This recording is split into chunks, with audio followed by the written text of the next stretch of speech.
আসসালামু আলাইকুম, আমি সেলিম, প্রতিশত পরিচালক অ্যাকাউন্টিং পার্লামেন্ট হচ্ছে। আজকে যে জিনিসটা দেখাবো সেটা হলো কি উত্তোলন। উত্তোলন করলে মালিকানা সত্ত্ব হ্রাস পায়। উত্তোলন জিনিসটা কি? কোনো কিছু ব্যবসা থেকে উঠানো বা ব্যবসা থেকে কি নিয়ে যাওয়া, সেটা হলো কি উত্তোলন।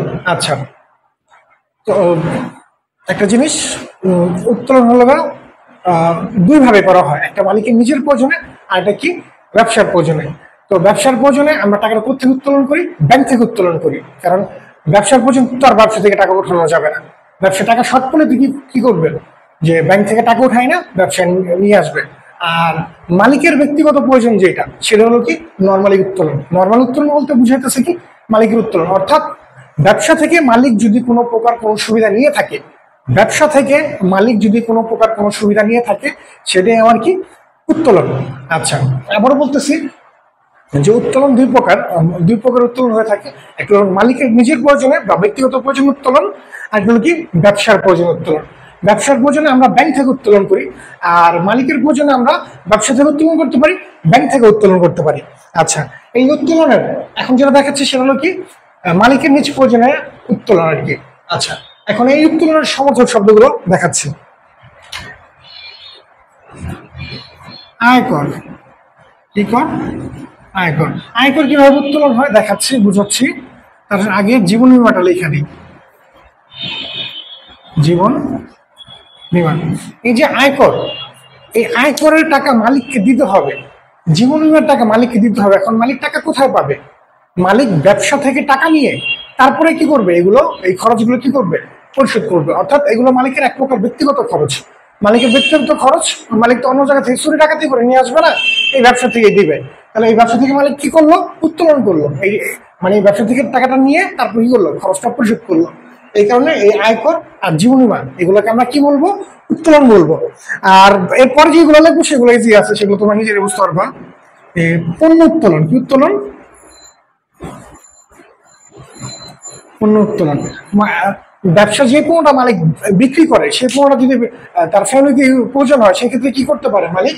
পণ্যটা কি করতে পারে? ব্যবসা থেকে নিয়ে বাসা নিয়ে যেতে পারে। এই জন্য আমরা কি বলতেছি? পণ্য উত্তোলন।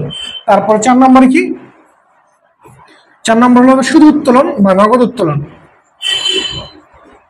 নগদ নগদ উত্তোলন। আর শুধু উত্তোলন বললো ওই নগদ উত্তোলনই বুঝাবে। আবার বলতেছি, নগদ উত্তোলন তো নগদ উত্তোলন, যদি শুধু উত্তোলন বলে সেটা ক্ষেত্রে কি নগদ উত্তোলন বুঝাবে। আর এই বিষয়গুলা, এই যে আয়কর, জীবন বীমা, তারপর এই উত্তোলন, এই তিনটে উত্তোলন বলতে বোঝাইতেছে কি নগদ উত্তোলন।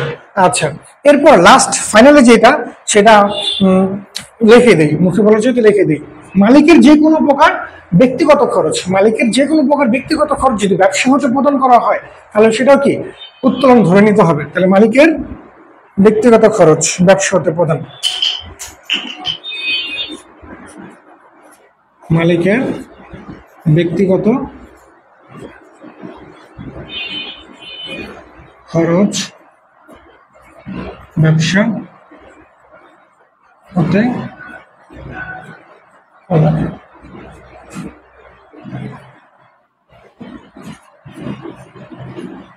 আচ্ছা, এই 4টা আইটেম বলতে আমাকে নগদ উত্তোলন বোঝাচ্ছে, উত্তোলন বোঝাচ্ছে, নগদ উত্তোলন বোঝাচ্ছে। আশা করি সবাই বুঝতে পারছো। যদি কারো কোনো কিছু বুঝতে সমস্যা তাহলে জানাও। আর এক নজর একটু সংক্ষেপে একটু আলোচনা করি, সবাই একটু দেখো যে উত্তোলন, ব্যবসাতে মালিক যদি কোনো প্রকার কোনো সুবিধা গ্রহণ করে, সেটা আমার কি উত্তোলন।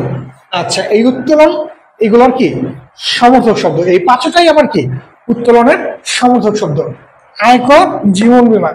আয়কর, জীবন বীমা এগুলো মালিকের ব্যক্তিগত খরচ। এই ব্যক্তিগত খরচ মালিক ব্যবসা থেকে নিয়েই তারপর দিবে, কারণ মালিকের তার কোনো ইনকাম সোর্স নাই, হয় তার চুরি করতে হবে না কি করতে হবে, ডাকাতি করতে হবে। এই খরচগুলো যদি দিতে চায় তাহলে কি করতে হবে? যেহেতু সে চুরি ডাকাতি করবে না, যেহেতু ভদ্রলোক মালিক, ঠিক আছে, তাহলে এই খরচগুলো সে কি করবে?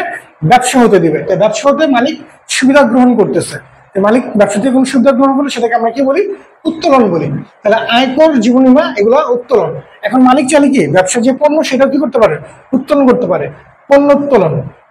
আচ্ছা, এরপরে নগদ উত্তোলন বা শুধু উত্তোলন। আর মালিকের ব্যক্তিগত খরচ ব্যবসা হতে প্রদান। এই 5টা আইটেমে কি সচরাচর আসে। ঠিক আছে? যদি কারো কোনো কিছু বুঝতে অসুবিধা হয় কমেন্ট বক্সে জানা যাও।